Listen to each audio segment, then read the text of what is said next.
आज हम बात करेंगे एक फिल्म के बारे में जिसका नाम है मैड मैक्स फ्यूरी रोड। ये मैड मैक्स सागा का दूसरा भाग है अगर इसे समय के क्रम में देखा जाए, क्योंकि जो फिल्म 2024 में आई थी वह असल में एक पहली कहानी का हिस्सा थी। थोड़ी देर पहले मैंने उस प्रीक्वल को वीडियो क्लिप्स के साथ अपने चैनल पर समझाया था। अगर आप चाहें तो पहले उसे देख सकते हैं। इसकी कहानी वहीं से शुरू होती है जहाँ वह प्रीक्वल खत्म हुआ था। तो बिना किसी समय गंवाए चलिए सीधा इस कहानी की मुख्य कहानी पर आते हैं। दुनिया न्यूक्लियर युद्ध के कारण पूरी तरह से बर्बादी की कगार पर पहुंच चुकी है। रहने के लिए न कोई अच्छा ठिकाना था और न ही कोई विकसित जगह, मतलब पेड़ पौधे पानी वगैरह सब कुछ सूख चुका था। हर तरफ सिर्फ सूखी पहाड़ियां ही नजर आती थी। यहीं पर हमें इस कहानी के मुख्य पात्रों में से एक मैक्स को देखने को मिलता है। मैक्स पहले एक पुलिस वाले थे, लेकिन अब जब हालात पूरी तरह बिगड़ चुके हैं तो वह सिर्फ अपना गुजारा करने के लिए इधर उधर से सामान जुटाकर काम चला रहा है। इसी दौरान कुछ आदमखोर लोग उसका पीछा करने लगते हैं। अब यहाँ पर एक बहुत जबरदस्त पीछा करने का छेद सीन होता है। ये लोग मैक्स की गाड़ी को एक धमाके से गिरा देते हैं और उसे पकड़कर अपने कबीले में ले जाते हैं। इसके बाद मैक्स की पीठ पर एक टैटू बना दिया जाता है जिसमें लिखा होता है कि वह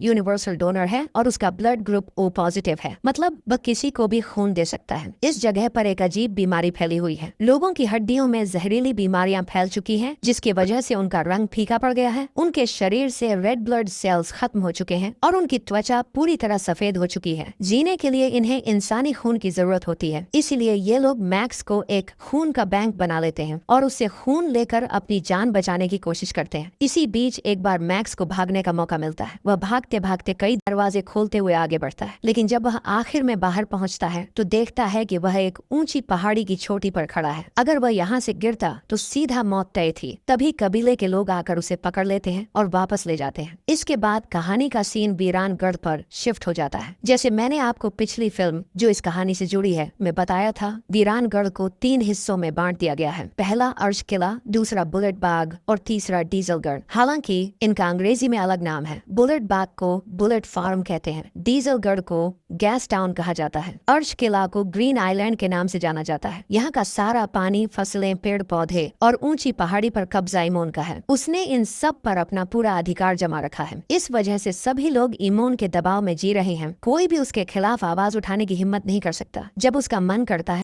तो वह थोड़ा बहुत पानी छोड़ता है और लोगों को रेंगते हुए पानी लेने के लिए मजबूर देखकर खुश होता है। लेकिन इमोन को भी कुछ चीजों की जरूरत पड़ती है, जैसे अपनी गाड़ियों को चलाने के लिए ईंधन और दुश्मनों से लड़ने के लिए बम, गोले और हथियार। आज का दिन है जब उसे डीजलगढ़ जाना है और वहाँ से एक पूरा टैंकर भरकर ईंधन लाना है। इस काम के लिए जो ट्रक चला रही होती है वह है फ्यूरियोसा। उसकी पिछली कहानी बैक स्टोरी को इसके प्रीक्वल में पहले ही अच्छे से समझाया जा चुका है। लेकिन रास्ते में फ्यूरियोसा जुनूनी अपने पुराने घर हरी घाटी जाने की कोशिश करती है। वह इस मिशन की नेता है, इसलिए सभी को उसकी बात माननी पड़ती है। फिल्म में उसका नाम जुनूनी रखा गया है। सभी उसकी बात मानकर पूर्व की ओर मुड़ जाते हैं और हरी घाटी की ओर बढ़ने लगते हैं। लेकिन दूर से इमोन जो और उसके लोग दूरबीन से देख लेते हैं कि उनकी जुनूनी जो जंगी दस्ते की कमांडर थी ने अपना रास्ता बदल लिया है। ये देखकर इमोन जो अपने वॉर बॉयज युद्ध लड़ाकों को तुरंत अलर्ट कर देता है और उन्हें आदेश देता है कि जुनूनी को पकड़कर वापस लाओ। वॉर बॉयज इमोन जो के प्रति इतने वफादार होते हैं कि वे उसके लिए मरने तक को तैयार रहते हैं। उनके लिए अपनी जान कुर्बान करना जन्नत में जाने का रास्ता माना जाता है। तो अब हर कोई अपनी अपनी गाड़ियों को लेकर तैयार हो जाता है। लेकिन यहाँ एक शख्स है जिसका नाम नक्स है। वह बहुत ज्यादा बीमार है और उसके शरीर में खून की कमी पूरी तरह से नहीं हुई है। लेकिन इमोन जो का आदेश आ चुका है तो वह भी तैयार हो जाता है। नक्स अपने ब्लड बैंक यानी मैक्स को गाड़ी के आगे बांधकर जुनूनी को पकड़ने के लिए निकल पड़ता है। अब जो पीछा करने वाला सीन शुरू होता है वह वाकई में जबरदस्त है। इस फिल्म में बाकी फिल्मों के मुकाबले ज्यादा लोग, बड़ी टीम, भारी प्रोडक्शन और बड़ी कास्ट शामिल हैं। यही वजह है कि इसमें हर एक सीन में बहुत तगड़ा और मेहनती काम नजर आता है। अब वापस कहानी पर आते हैं। यहाँ जुनूनी के पीछे सभी लोग पड़े हुए हैं। उन्होंने मैक्स को गाड़ी के आगे बांध रखा है और अपनी गाड़ियों को फुल स्पीड में भगाते हुए जुनूनी को मारने की कोशिश कर रहे हैं। उनका मकसद है कि इमोन जो के सामने एक बड़ी उपलब्धि हासिल करें और बदले में जन्नत में जाने का रास्ता पाए। लेकिन तभी सामने से एक बहुत बड़ा तूफान आता दिखता है। जुनूनी बिना रुके और बिना डरे अपनी गाड़ी की स्पीड और बढ़ा देती है। वह अपने दोनों इंजन दो चालू करके सीधे उस चलते बवंडर के अंदर घुस जाती है। नक्स जानता था कि अगर यह मौका उसके हाथ से निकल गया तो वह कभी भी इमोन जो के सामने जन्नत के दरवाजे तक नहीं पहुंच पाएगा। इसलिए वह बिना कुछ सोचे समझे सीधा उस बवंडर में कूद जाता है। जाते जाते वह अपनी गाड़ी के सारे फ्यूल टैंक खोल देता है ताकि गाड़ी में पूरा तेल भर जाए। फिर वह अपनी गाड़ी को ब्लास्ट करके जुनूनी के ट्रक को वहीं रोकना चाहता था, लेकिन तभी मैक्स की नजर उस पर पर पड़ती है। वह समझ जाता है कि नक्स न सिर्फ खुद को मारने वाला है बल्कि उसे भी मरवा देगा, इसलिए मैक्स उसे ऐसा करने से रोक देता है। इस झगड़े में उनकी गाड़ी आगे जाकर रेत में फंस जाती है। इसके बाद सीन शाम का हो जाता है। हम देखते हैं कि बवंडर अब शांत हो चुका है। जब मैक्स उठता है तो देखता है कि नक्स की हालत बहुत खराब है। वह बेहद कमजोर हो चुका है। नक्स लगभग बेहोश हो चुका होता है और वह अपनी नली काटने की कोशिश करता है, लेकिन वह नली मैक्स की जंजीर से जुड़ी होती है। आखिरकार मैक्स खुद नक्स को उठाकर आगे का रास्ता तय करता है। आगे सीन में हम देखते हैं कि फ्यूरियोसा के साथ 5 और महिलाएं होती हैं। ये महिलाएं दुर्भाग्यवश इमोन जो की पत्नियां होती हैं। उनका काम था इमोन जो के साथ जबरदस्ती संबंध बनाना और हेल्दी स्वस्थ बच्चे पैदा करना। इसके पीछे भी एक छोटी सी कहानी है जो हमें 2024 की फिल्म में देखने को मिली थी। उस फिल्म में डिमेंटर नाम के किरदार ने आकर इमोन जो का अपमान किया था और कहा था, क्या तेरे बच्चे भी तेरी ही तरह बदसूरत होंगे? यही कारण था कि इमोन जो बार बार अच्छी पत्नियों के साथ अच्छे और स्वस्थ बच्चों को पैदा करना चाहता था। इमोन जो चाहता था कि उसके बच्चे सुंदर दिखें। खैर, फ्यूरियोसा ने इन 5 महिलाओं को बचाने का फैसला किया था, लेकिन अब मैक्स बीच में आ चुका था। मैक्स चाहता था कि उसे पहले पानी पिलाया जाए, उसकी हथकड़ियां खोली जाए और उसे उसके रास्ते जाने दिया जाए। लेकिन फ्यूरियोसा जानती थी कि अगर मैक्स पकड़ा गया तो वह इमोन जो को जाकर सब कुछ बता देगा। फिर इमोन जो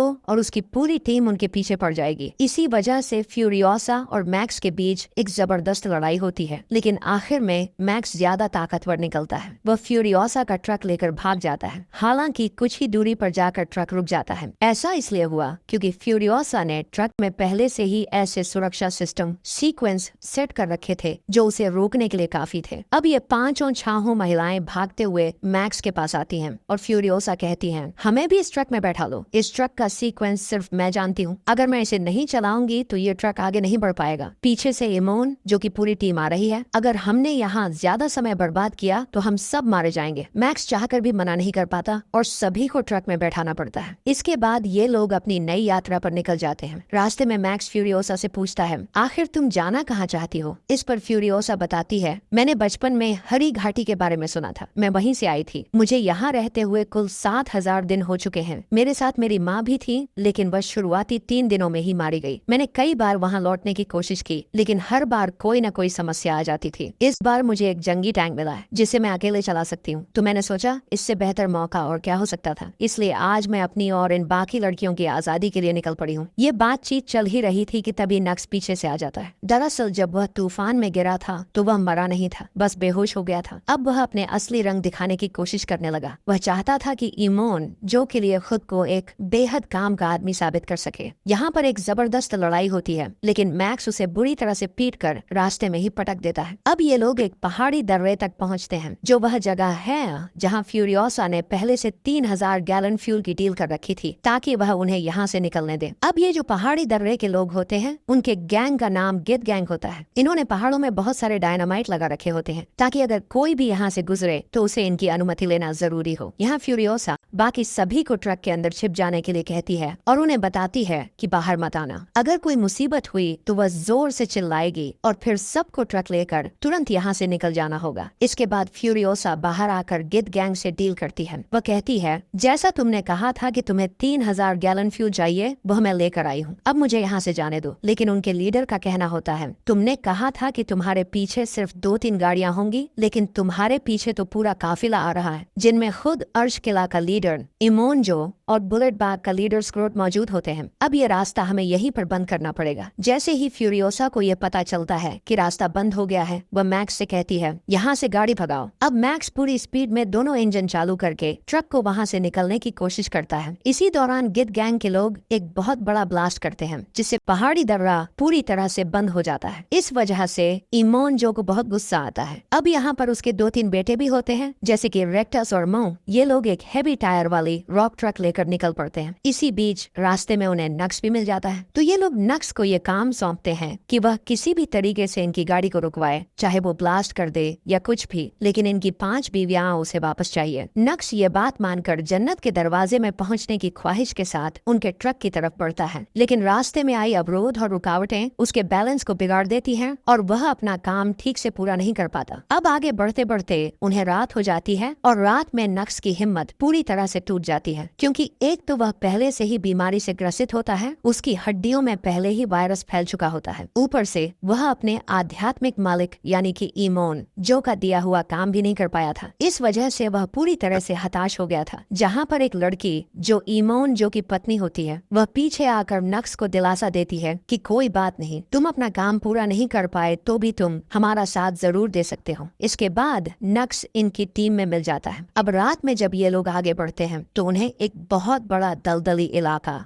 कीचड़ से भरा हुआ आता है। ये दलदली इलाका बहुत महत्वपूर्ण है और इसका अगले हिस्से में आपको कारण पता चलेगा। इनका ट्रक भारी होता है तो उसके टायर कीचड़ में फंस जाते हैं। अब इन टायरों को निकालने के लिए ये लोग कभी किसी गाड़ी का दरवाजा टायरों के बीच में फंसाते हैं, कभी किसी पेड़ से चेन बांधकर ट्रक को आगे खींचते हैं। लेकिन तभी बुलेट बाग का लीडर उनके पीछे पड़ जाता है और अंधाधुंध गोलियां चलाता है। जहाँ पर मैक्स इन सभी से कहता है तुम इस ट्रक को किसी भी तरह से थोड़ा आगे लेकर जाओ, बाकी मैं देखता हूँ। और फिर वह एक तेल का ड्रम लेकर उल्टी दिशा में चला जाता है। कुछ समय बाद वहाँ एक धमाके की आवाज आती है। फ्यूरियोसा को लगता है कि शायद वह मारा गया, लेकिन जब वहाँ से एक शख्स आता हुआ दिखाई पड़ता है तो पता चलता है कि मैक्स ने उनकी पूरी गाड़ी को तबाह कर दिया है और उनके ढेर सारे हथियार लेकर उनके पास आ गया है। अब यहाँ से इनकी यात्रा फिर से शुरू होती है और बहुत दूर जाने के बाद उन्हें एक टावर दिखाई देता है जहाँ पर एक जिंदा इंसान मौजूद होता है। फ्यूरियोसा नीचे उतरकर कहती है, क्या ये हरी घाटी है? मैं अपने घर आ गई हूँ, मैं जवाजा की बेटी हूँ। ये सुनते ही वहाँ कई बाइकर्स आ जाते हैं। ये सारी महिलाएं होती हैं जो बताती हैं कि फ्यूरियोसा शायद तुम गलत जगह पर आ गई हो। हरी घाटी अब नहीं बची है क्योंकि जिस दलदली इलाके से तुम आई हो वही हरी घाटी थी जो अब पूरी तरह से तबाह हो चुकी है। पानी अब नमकीन हो चुका था और धीरे धीरे हवा के बवंडर ने उसे कीचड़ और रेगिस्तान में बदल दिया। अगर तुम जीना चाहती हो तो वापस वहीं लौट जाओ जहाँ से आई हो। ये सुनकर फ्यूरियोसा का मन पूरी तरह से टूट जाता है क्योंकि उसने इतने सालों तक बहुत मेहनत की थी, कई लोगों को खो दिया था और कई जंगें लड़ी थी ताकि वह हरी घाटी तक पहुंच सके। अब उसे पता चलता है कि हरी घाटी पूरी तरह से नष्ट हो चुकी है। यहाँ फ्यूरियोसा घुटनों पर बैठ जाती है, मतलब वह हताश हो चुकी थी। लेकिन तभी मैक्स उसे थोड़ा हौसला देता है और कहता है, अगर जीने की चाह है तो तुम या तो 160 दिनों का सफर करके जाओ और फिर आगे पानी या खेत वगैरह मिलने की कोई गारंटी नहीं, या फिर वापस अर्श के लिए जाओ। वहाँ इस वक्त कोई पहरेदार नहीं होगा और जैसे ही इमोनजो और उसके बेटे आएंगे हम उन पर हमला कर देंगे जिससे हम पूरी सत्ता हासिल कर सकेंगे। ये प्लान थोड़ा मुश्किल था लेकिन सभी लोग इस प्लान पर राजी हो जाते हैं। अगले दिन सुबह ये लोग उल्टी दिशा में वापस अर्श के लिए निकल पड़ते हैं। रास्ते में इनका सामना इमोनजो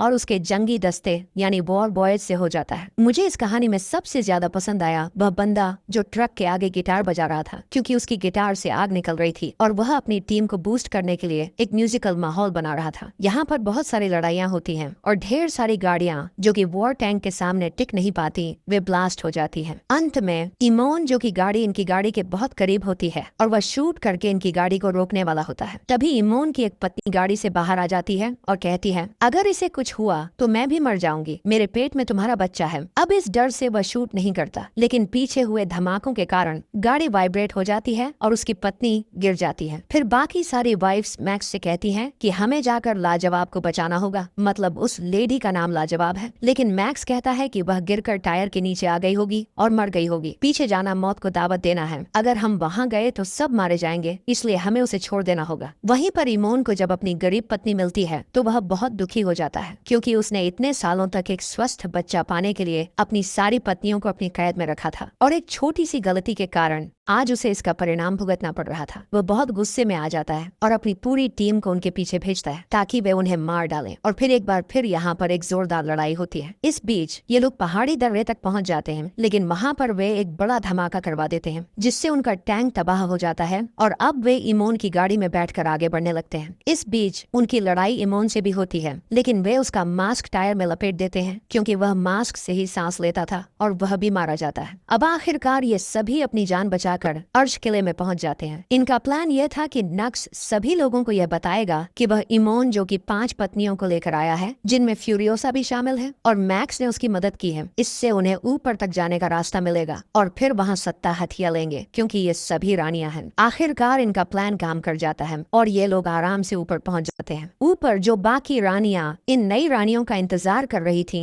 वो पानी खोल देती हैं और वहाँ के लोगों को पानी मिल जाता है। फ्यूरियोसा का जो सपना था हरी घाटी में अच्छे पेड़ पौधे और जीव जंतु देखने का, वो अब पूरा होने वाला था क्योंकि जब पानी नीचे आएगा तो उसकी सभी ख्वाहिशें पूरी हो जाएंगी। मगर मैक्स उसके साथ ऊपर नहीं आ पाता और इस मूवी के अंत में हम देखते हैं कि मैक्स सच्चाई की राह पर एक अलग रास्ते पर निकल जाता है और इसे दिखाते हुए यह कहानी खत्म हो जाती है।